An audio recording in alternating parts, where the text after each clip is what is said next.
the shop out here, and welcome back. I just want to cover a bunch of Resonator news and maybe a little bit of non-Resonator news stuff. I've been super distracted with this copper Telecaster build. The relicking part of that is taking me forever. You'll see that coming here soon. I think it's about done. Before we cover some of the Resonator news, a while ago I had mentioned to you guys that, hey, if anybody wants any of these metal pieces that I use cut out for them, I can get them cut for you and send them to you. And what that did was it spurred on a bunch of people who was like, well, I don't necessarily want your metal pieces, but I would like these metal pieces. And so I've been getting emails from people to make them little parts. And so here's one example. So I don't know if you guys watch Cole Pryor Stevens on YouTube. He's a Resonator player, great player. Some of his stuff sounds really cool. Nice guy. I didn't know Cole was a builder. I was watching him play Resonators even before he reached out to me, and I had no idea he was a builder, but he's a builder, and he wanted to have tailpieces made like I make mine, but he wanted his logo engraved in his tailpieces, and he reached out to me and said, hey, any way you could get that done for me? Well, yeah, of course we can. So he sent me his logo in a PDF, I think maybe, or a picture, I don't remember, and that's his little frog skeleton thing that you see here. And we went back and forth, round and round. We had to do some modifications of this because it's so small. Some of the detail in this thing is so little. The laser was having a really hard time cutting these things. But we went round and round and we got it figured out to where the size was right. And this looks good on his guitar. And these are all of stainless. So these are 22 gauge stainless. Plenty strong for a tail, really strong for a tailpiece actually. And yeah, worked out really great. I hope Cole really likes these. I haven't sent them to him yet. Oh, he asked me to bead roll them for him. So I've got the bead roller out and I'm getting ready to do that, which makes me a little nervous because I'm not 100% on getting these things perfect on these tailpieces on mine. So now that they're not mine, I'm worried about it. But no, I think it'll be fine. Actually, it'll be really good practice to do 12 of these things. So he's got a whole pile of them right here. He's got a lot of guitars to make. Cole, you better get busy because that's a lot. That's a lot of tailpieces. When I sent out that stuff to get Cole's cut, I got a bunch of mine cut. I have a new design for mine. They're a little bit taller here to give me more room to bead roll, and they're a little shorter here so they don't go as far up the cover plate as the other ones did. The 14 fret version, the mild steel bodies that you saw before, those are probably always going to have the long one on there. It's just a bigger body, it's a bigger everything, and the bigger bridge, the bigger tailpiece sort of works out really well on those. That cutaway version and the non-cutaway with the grills, they need the shorter ones like this because the body's a little bit more compact. And the big long ones just don't look right on there. They go too far up the cover plate. They just didn't work out. So now I have a shorter version. I've been starting to get a lot of my parts and things cut now out of stainless, which I'm really, really liking. It really looks nice. Plus it's stronger. It's so much stronger than mild steel. So these are going to be really nice tailpieces. These are also 22 gauge.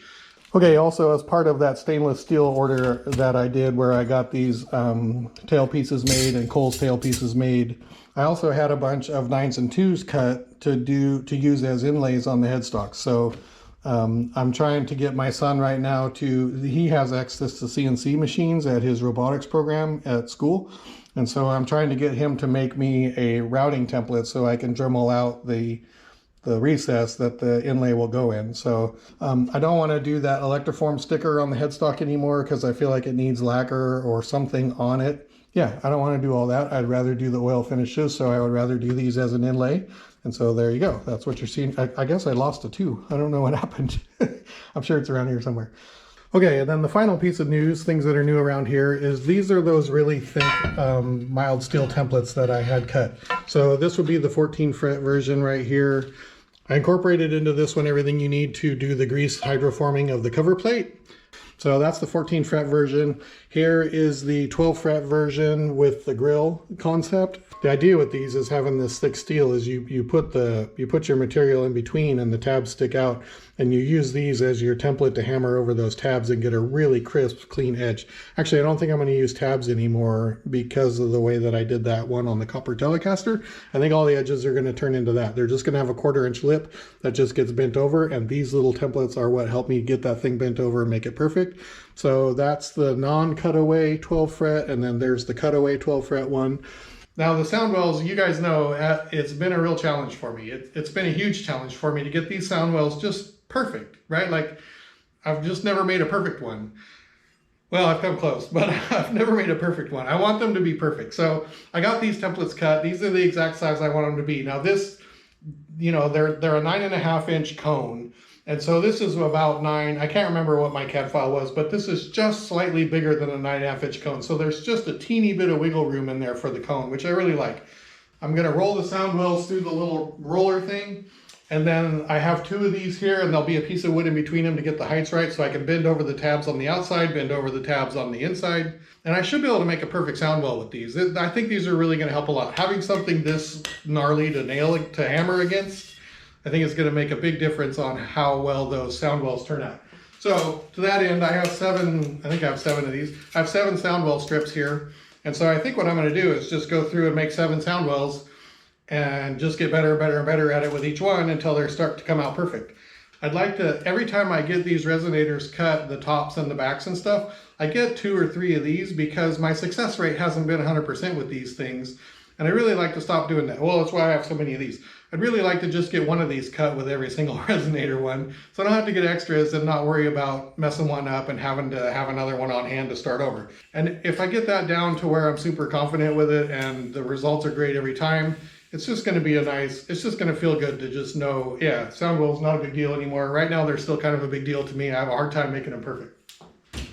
I think after we make those Soundwells, I want to get the English wheel thing out of the box finally and start working on the backs. I want to start making the curved backs and getting that process dialed in. So really, if you think about the resonator builds for me, the 2 biggest challenges at this point, there were a bunch in the beginning. I've crossed a lot of bridges and made a lot of progress. And so a bunch of those challenges that I had in the beginning are no longer challenges, but there are still some. And the Soundwell is one, and shaping that back is still a challenge for me.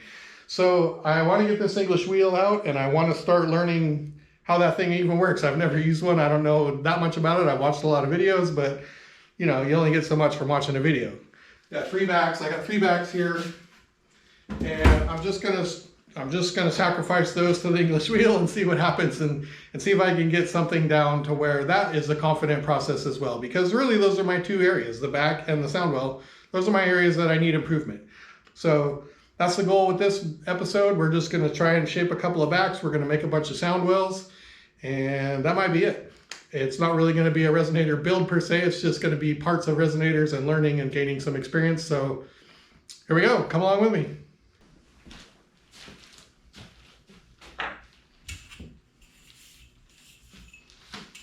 Okay, these first couple passes through the ring roller were basically a guess and check session for me because I had no idea what the spacing of the back piece that adjusts it needed to be in order to get the radius that I needed for these rings. So it literally was just guess and check. Probably took me 4 or 5 times to get it dialed in. Once I got it dialed in, I got the calipers out and kind of measured the distance and wrote it down in Sharpie on the side of it. So I kind of know where to start with on it. Luckily, you can re-roll it and re-roll it and re-roll it until you get it right. In fact, you can see on this first one, I rolled it backwards. I went back through and re-rolled it the opposite direction after I made that very first bend that was way too tight. So it's pretty forgiving. You can do it over and over.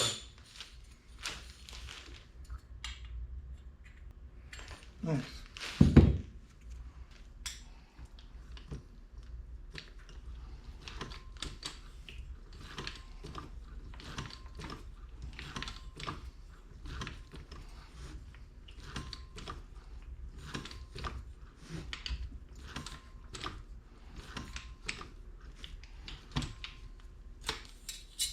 Okay, nice.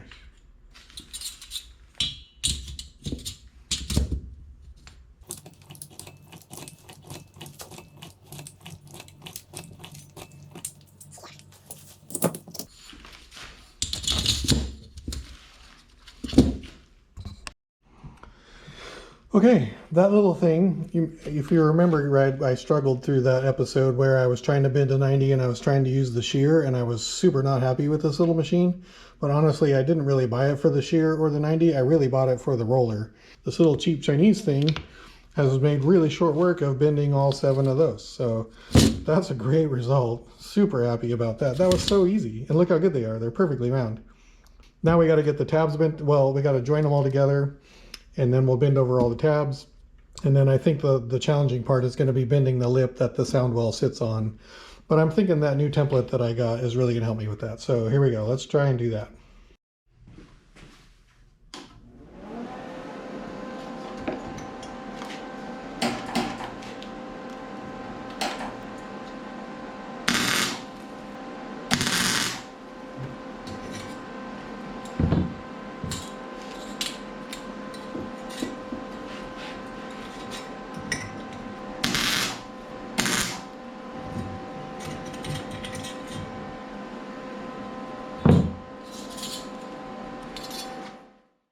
Okay, that's 7 of the best Soundwells that I've made so far. I mean, obviously I haven't bent over all the tabs and the edges yet, but so far, those are amazing. Like, they're so good.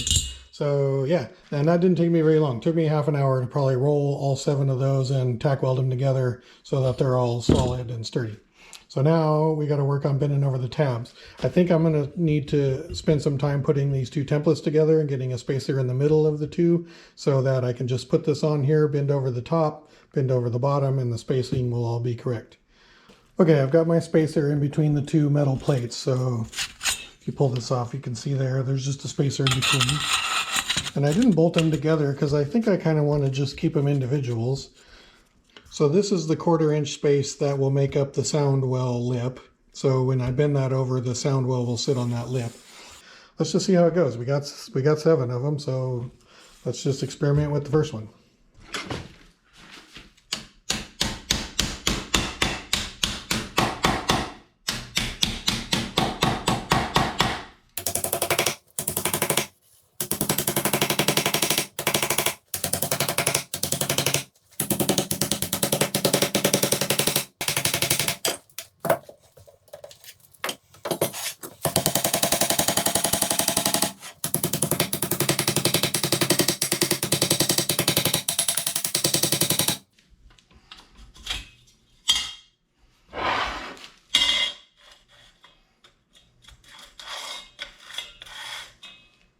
That's it.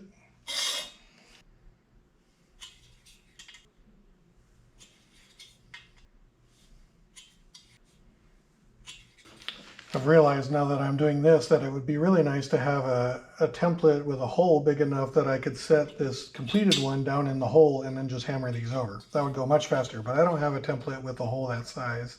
So I'm going to bend over all these tabs, and then it'll take me a little bit of work to get them all perfect, right?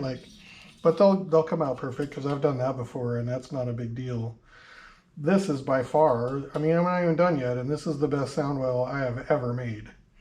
Okay, I have completed the first of these 7 Soundwells, and I'm totally thrilled. I mean, that's the best Soundwell I've ever made. Those of you that have watched the Resonator series will understand my excitement at just making progress on getting these things to be really, really good. And I've been at it for an hour now, and I've got, all of that done and this done. And this is going to go faster now that I know what I'm doing. I had to kind of stop and make some... Anyway, this is a quick process. This is not going to take me a ton of time to make Soundwells anymore and make them at a really high quality. And that is big news for me. You guys know that. Okay, I think now I'm going to finish these other 6 because I'm on a roll. So let me get these other 6 ones all done, and then I can kind of just oil them up so they can sit and not rust.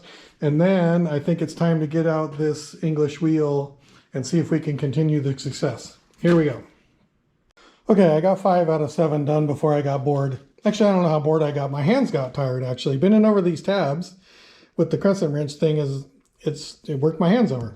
Well, I feel like a quitter. Anyway, I think that's good enough now. This will make my future self very, very happy until I get to these 2 and I'll go, dang it, why didn't I finish those 2? Okay, before I move on too far, one thing I forgot to mention on these Soundwells. I did have a learning moment with this. So if you're following along at home and you're replicating some of this stuff, one of the things I learned is when I tack weld this Soundwell together, it's really good if you keep the tack welds off of what this lip is going to be and off of where the tabs would bend over. If you can get 2 tacks in just the vertical part, you're much better off with bending all this stuff over. All right, I think now let's get this thing out of the box because I don't know how to use it. I don't know anything about it. And let's attack these 3 backs with that thing, and let's see where we get.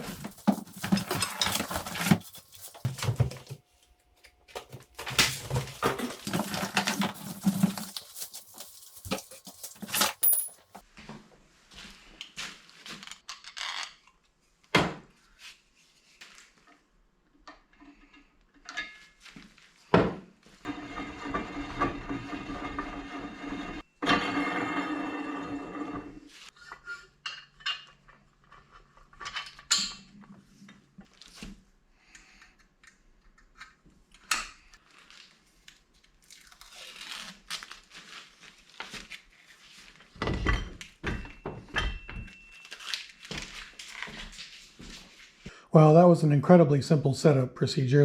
There was just literally nothing to that. Now here's where we're at.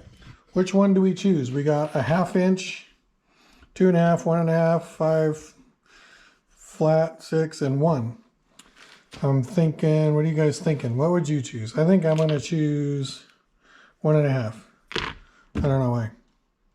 Okay, here's my well thought out plan. That black line that you can't see on there, that would be the center line of the depression that you would do with the bead roller. So I think my plan is, and I mean, I just don't know. I'm going to English wheel somewhat close to this line, but not all the way. Don't go past it because it needs to kind of curve down right there, I think. I don't know. I'm going to throw this thing in this English wheel now and just see what kind of curve it makes on this perfectly cut, very nice, flat, straight back.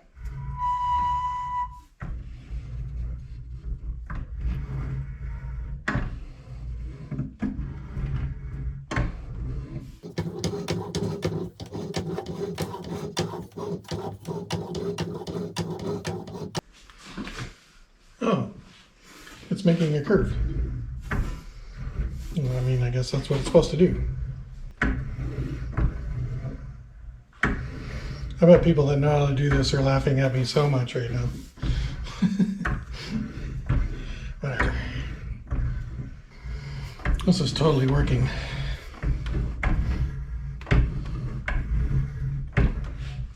I'm trying to keep going to the middle before I go out, but it's a mind game. It's really hard. It reminds me of playing a video game where you're trying to use the controller to control something, but it's not instinctual. Wow. It's cool.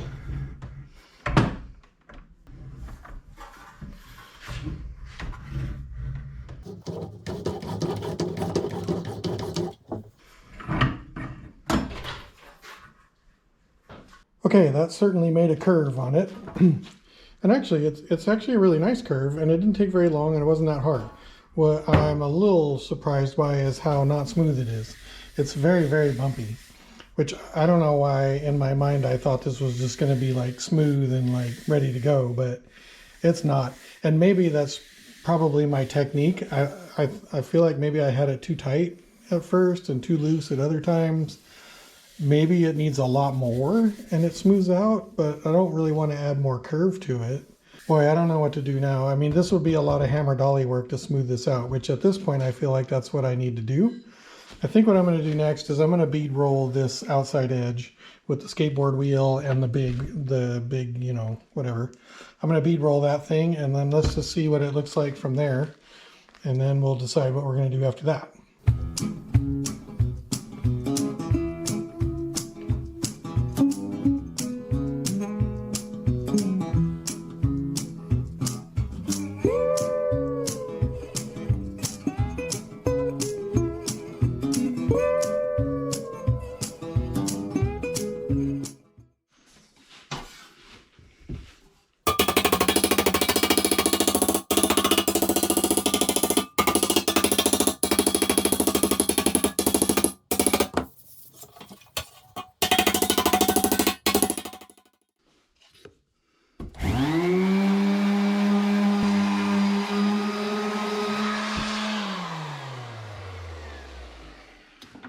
Okay, that was awesome. I think I can do better with the English wheel than I did on this first one. I think I had it too tight, and I made a couple of gouges and some, you know, some ridges or whatever as I was rolling it. I think I just was impatient and had it too tight. And that caused me to have to do a bit more hammer and dolly work than I would have liked. But still, it wasn't bad at all. With the brass build, it took me days. I've been at this for about probably an hour, maybe just a little under an hour to get to here. I mean, that literally took me days on the brass build to get to there. So I've already made a huge improvement, and I think some time spent with that English wheel is going to make this a much better result than what I'm seeing right now. So I think I'm ready to go to the next one here and see if I can just be a little more patient, not so much tension on the wheels.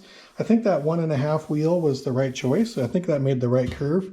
Maybe it was a little aggressive. We might even just go to a 2-inch or something and see if maybe that would help. I think just a little bit of patience with that English wheel would go a long way with getting this thing shaped right. Anyway, I'm really happy with that. In fact, things are going really well today. We've got a bunch of Soundwells made, and I've got a back all in one day. A ton of Soundwells and a back that's, I don't know, 70% done.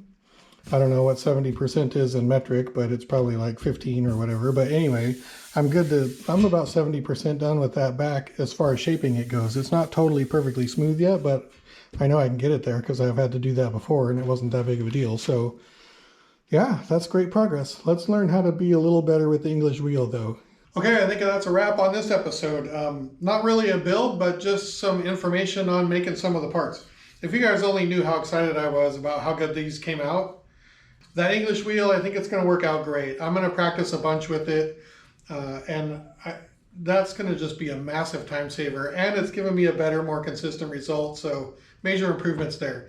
I think the next Resonator build, the design is, I think, pretty much done. We've worked through all the details on what it's going to be, so I'll give you guys info about that on the next one. I think I'm going to reach out to Bruce and see if he's willing to cut it for me, because it's going to be out of bronze.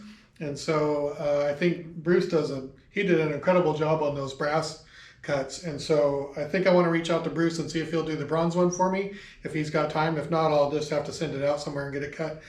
It'll be really fun to document that build and ship it out, and maybe we'll get a really cool demo of it from the owner. And I'm really looking forward to that. And yeah, okay. You'll probably see the Telecaster here come up in a day or two, and I think the Relic's about done. You might be able to see it back there. No, you probably can't.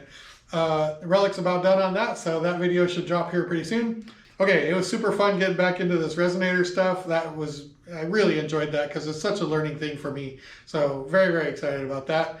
Thanks for watching. Thanks for following along. Really appreciate it. We'll see you guys soon. Man, that was awesome. I'm so happy about this.